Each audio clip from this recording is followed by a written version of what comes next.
Well, hello, welcome back. Welcome back. Coach Charles Carlos here, C3. Another episode. So today I was planning my practice, and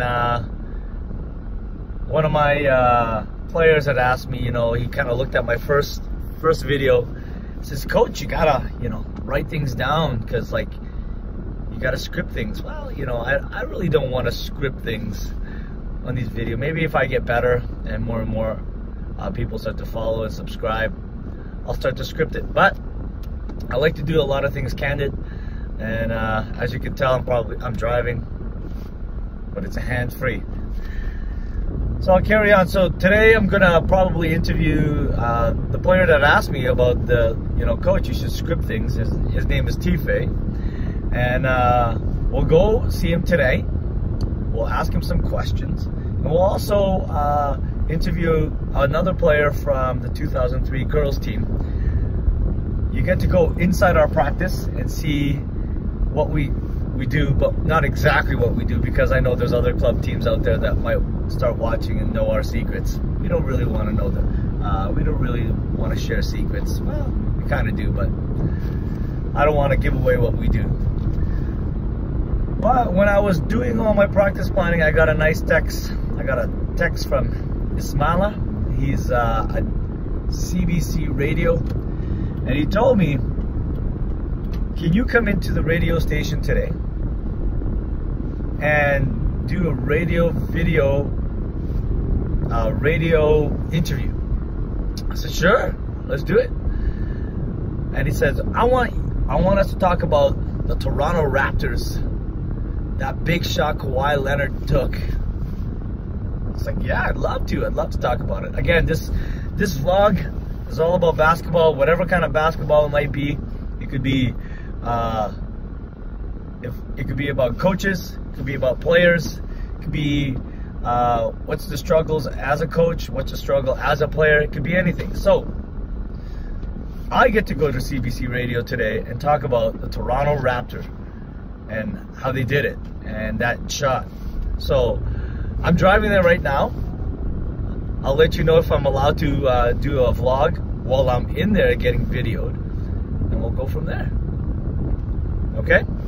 9.3 FM and 990 on your AM dial. It is 5:18 right now, and in Winnipeg it's 24 degrees and mostly cloudy. Wind from the south-southwest at 10 kilometers an hour.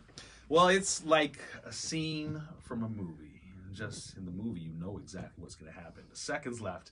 It's game 7 in the 7-game series, and the score is tied. Your star player takes a long shot right before the buzzer.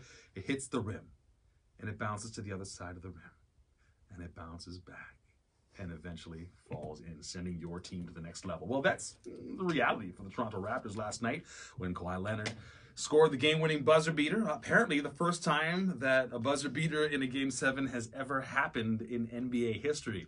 With the Raptors moving on to the Eastern Conference Final, pretty much every Canadian basketball fan is buzzing. Charles Carlos has been coaching basketball in Winnipeg for over 2 decades now, I believe. The last time we spoke with him was about 3 years ago when the Raptors were in the Eastern Conference Finals against Cleveland. We've got Charles back in studio now. Welcome back to the show. Thanks for having me. So what was running through your mind when, close to the end, when Philadelphia tied it up with just seconds to go? That's right. I was thinking, oh my gosh, if Toronto could just have the ball at the last second, there's a good chance. But overtime is not bad too, right? If you can go to overtime, just control the pace, great. But when that shot went down, oh my gosh, one of the parents from our Ignite Club sent me a picture of that shot. Yeah. And everybody's faces were like, well, yeah, it's actually pretty neat to watch, because I saw that still shot, and you see Kawhi Leonard there squatting down basically after the shot, just kind of staring and watching to see if it's going to go in. He had time to squat. Yes. That shot was 1 bounce, 2 bounce, wait just a second, I'm going to squat for a little bit. Yeah. And then I'm just going to take a seat and then let it bounce on the other, and then eruption. It was crazy. There was so much that was difficult about that shot specifically as well. Because as you mentioned, it's one thing, you've got to get the ball in the hands of somebody from the team. Yeah. And you've got very little time left. But he was off balance. He was falling out of bounds basically at the time, and got that off just inside the 3-point line. How long have you? Well, a lot of people believe that he is the player. He's the player who pulls those sorts of things off. Yeah, in his interview, he said that he practiced that shot, and I'm going, are you kidding me? And he also said during that game, he took a similar shot from that corner, but it was short. So then he also said that taking that last shot, I just needed to get a little bit more arc. So I was like, okay. So he was practicing it. So again, these basketball players, they practice these kind of shots, right? And I say the same thing to my basketball players in Ignite. Practice the shots that you're going to take, right? Practice those things. Don't just say, I'm going to do layups, I'm going to do Euro steps, I'm going to go between my legs. No, practice some jump shots because game's changing. It's all about jump shots now, Maybe if you coached me in basketball, that would have made a different future for me. Well, I mean, I coach Leonard over here, who's taking the Leonard Monkman. Yeah, okay. Leonard Monkman. He's got a jump shot. It took him time, but I mean, he got it. And we were just talking about the good old days, Okay, so this series between the one that just ended between the Raptors and the 76ers. What did you think of that series in general? I honestly didn't think it was going to go to Game 7. Really? Huh? Honestly, I didn't think so. But then, as they played more, I was like, you know what? Ben Simmons doesn't shoot. Like, he took 5 shots that game. Somebody's got to fix that guy's shot. It's broke. Like, it's really bad. We went to go watch him live in Minnesota, and oh my gosh, I was like, this guy's in the NBA, and he can't shoot. I was like, holy smokes, somebody get him a shot, right?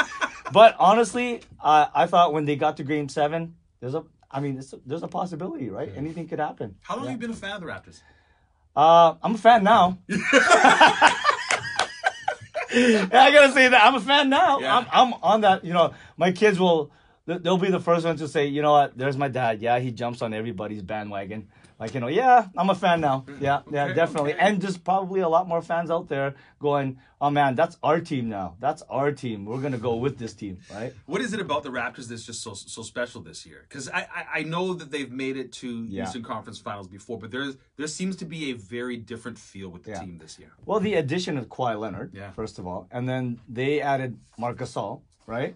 So I mean, they pretty much have the total package of teams, right? You have your shooter, you have your point guard, you have your slasher, then you have your both rebounder and your power forward. It's almost old school basketball, right?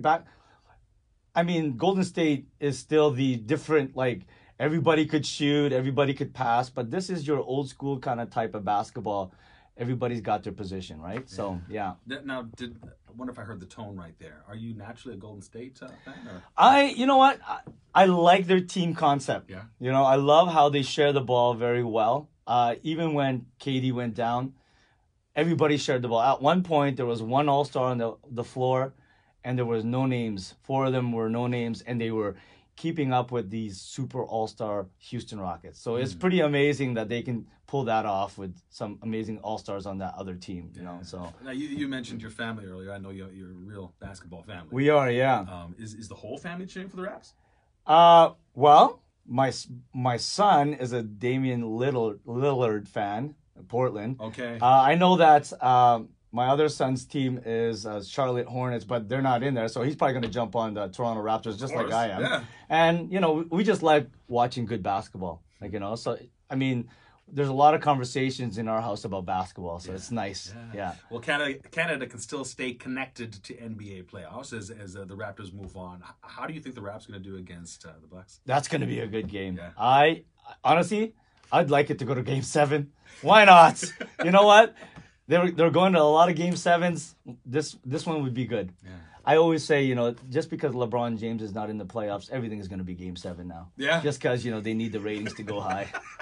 Anyways, that's just in my opinion. I got to say, I'm not the biggest NBA fan. Okay. But even I get caught up watching the Raptors recently and with last night's game. That was something that had me intensely involved as well. So now I almost want to watch the rest of these playoffs. I think Canada's going to start watching now. You think so? Oh, yeah. Everybody's going to watch Toronto Raptors and see how they Kawhi Leonard goes against the Greek freak, Yeah. So, I think everyone's going to do it. I think we are going to start doing it, in our household. My children do it already. Right.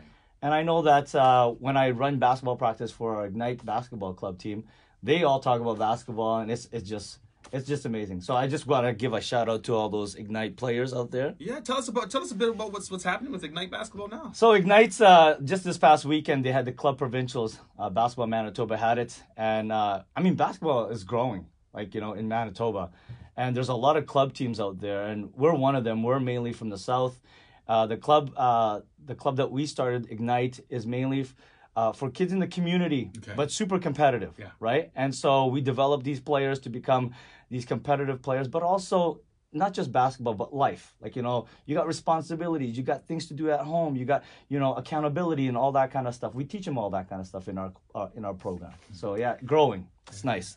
Charles, it is great to see you again, and I think I'll be watching the next games along with you and your family, because we've all jumped on the Raptors bandwagon. Yeah. Thanks for being here today. Yeah, thanks for having me. As Charles Carlos, basketball coach, player. The Raptors do take on Milwaukee Wednesday. That was fantastic. I got to talk about Ignite on the radio. I got to meet a former basketball player I used to coach, Leonard Monkman. He's now working for CBC. Met Janet Stewart for CBC News. She looks great. She looks great on TV. She looks even better in person. Anyways, I had a fun time being interviewed by Ismaila, and it was, hopefully I can do it again. He did say that if the Toronto Raptors make it to the finals, he's going to have my boys in there with the interview. So hopefully now I'm definitely cheering for the Toronto Raptors to win this Eastern Conference Finals. After that experience, I'm now heading off to Ignite Canada basketball practice. It is 5:55. I'm going to be a little bit late, but my assistant coach Glenn is running the practice and doing the routine, and helping him will be my wife Michelle, or assistant coach Michelle Carlos. There should be kids there ready to, get ready and practice for this weekend that we're having at the Genesis is where we're going. When we get there, I'll introduce you to my boy Tife and maybe ask him a couple of questions. All right, so today we are in the gym. We are doing our Ignite situation, and today we're gonna interview Tife. So Tife is the guy right there, kind of dancing. So what we're gonna do is, as everybody else is doing their routine, I'm gonna ask Tife a couple of questions. And Tife is going to try and answer them as much as we can. Like I said earlier, I'm going to take you into our Ignite gym, interview a couple of players daily, not all the time, but we have to continue to do our basketball stuff. As you can tell, like, the boys are constantly doing their routine, they're shooting around, right? They're coming in slowly. Here again, we have Tife. There's our assistant coach with his son. So Tife, this is Tife, who I found Tife about when he was in grade 5, 6. And I said to myself, that kid's got some athletic abilities to be a really good basketball player. And now, oh, we got somebody at the background there. And now he's with us. He tried out for Ignite. I finally got a hold of him. And my question is, you played community basketball with the Boys and Girls Club. 1 year. 1 year. And you played school ball. And now you're playing club basketball. Can you tell me, what do you find that's different in all three categories? First of all, in the community, people try, but they're not as good, and they're not competitive as a club. In school, there's not that much competition because you don't really care. And if you win, you only gain as much as if you win the club. Okay. That's a good answer. So, now that you're a part of the Ignite family, what do you think has improved in your game? Before I could use my left hand, now I'm able to use it. Okay. I couldn't make as much layups, couldn't shoot as much. So, all around, there's everything. Okay, so it's benefiting you, the competitiveness. In practice, who would you say that gives you, like, probably the hardest time You and Gio. Great, thank you so much, Tife. Tife, what is your Instagram page? Tife5537. All right, so follow Tife if you can. He's with the Ignite family, and he is number 11. He's number 11. Thank you so much, Tife. Welcome, Coach. All right. Y'all get excited about it. I told you. All right, we'll talk to you later. Okay, we're here at Ignite. Right now, what we have here today is we have Lola, who's walking away from me. Okay, so this is my girls' team. We're gonna be vlogging more often, but my girls' teams are right here. We're gonna be talking about basketball. So I'm gonna sign off, and I'm gonna get somebody to do an interview with me. Okay? All right, girls. And the 2003 girls are doing their practice today. As they're doing their dynamic warm-up, I'm gonna pull up Michaela over here. Michaela's right here. Michaela is one of our 2003 three-point specialists. Can I say? Sure. So I found Michaela. Actually, the story is your father found me and decided to kind of, can we say like, stalk me? Sure, yeah. Stalk me, or... Well, he knew who you were. So he knew who like, I was, okay. Yeah. And he saw me at where? I don't really remember. I think it was Regina. Yeah. Yeah, he came up to me in Regina and said, excuse me, sir. My daughter wanted to play for your team. I said, well, you got to try out. And Michaela made the team. And she's been with Ignite for 2 years. Okay, so your experience in basketball, you played community? Yes. You played for school? Yeah. And then you also played for Junior Bisons and now this club team. Now, I just want to know, in your opinion, 3 different things that you've learned. Like, well, not learned, but what's the difference between community, school, and club? School is more like, okay, well, community is not as competitive as club. Okay. And neither is school. Club is more like intense coaches. Okay. And gives like better advice for like future. Intense. Am I intense? Yes. Oh, you know, you can't tell people that. I'm not that just intense. competitive. Oh, competitive. Competitive. Okay. All right. Okay, so competitive. Okay, so what about school? Kind of the same level or no? I'd say the same level as community. Okay. It just depends who's playing and like the skill level. So tell me one thing that you have improved coming to club. Yeah. I'm not gonna say, well, you know what, since this is an Ignite channel, let's talk about Ignite more, right? Yeah. Okay, what's one thing that you can say that improved your game? It improved my game, Like what was one thing that like you were really weak at, and then all of a sudden you come to Ignite and boom! Okay. Well, my defense got like drastically better coming back here, but I still need to like work on it. Yeah. Yeah. And then like teamwork. Like you coach us to like be good as like a team. Yeah. And like being like a family. Family, which okay. I like. Oh, okay. So Michaela just recently got a job, and she doesn't want to really mention that. And I'm so proud of her because I think she's one of the first in our night. Who is, you're 15? 16? Yeah, 15 and a half. Going to 16. And she is now working at McDonald's. And I said to her the other day, we were at a club provincial, man, you work harder at McDonald's than you do on the basketball court. And you know what she said to me? Hey, coach, put me on. You do it. Do your face like a serious one. Ready? Do it. Try. Just try it. Put me on. Oh, but you called me coach. Let's try it again. One more time. Okay. Coach, put me on. That's exactly the face you gave me. Now turn around. So, Michaela has really enjoyed our club. Now, we want to continue to support players out there, coaches out there, and we're going to continually to interview a lot of players from Ignite, and you get to know them. Please tell the audience what your Instagram page is. Michaela Paginen. Okay, follow her. She's quite famous. All right. Thank you very much. Carry on. Yeah, this is the 2007 girls.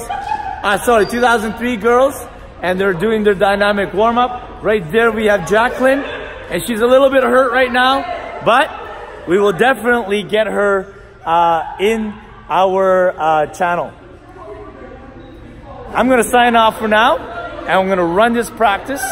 And it's a Monday, and we're going to get prepared for this weekend that we're traveling to Calgary.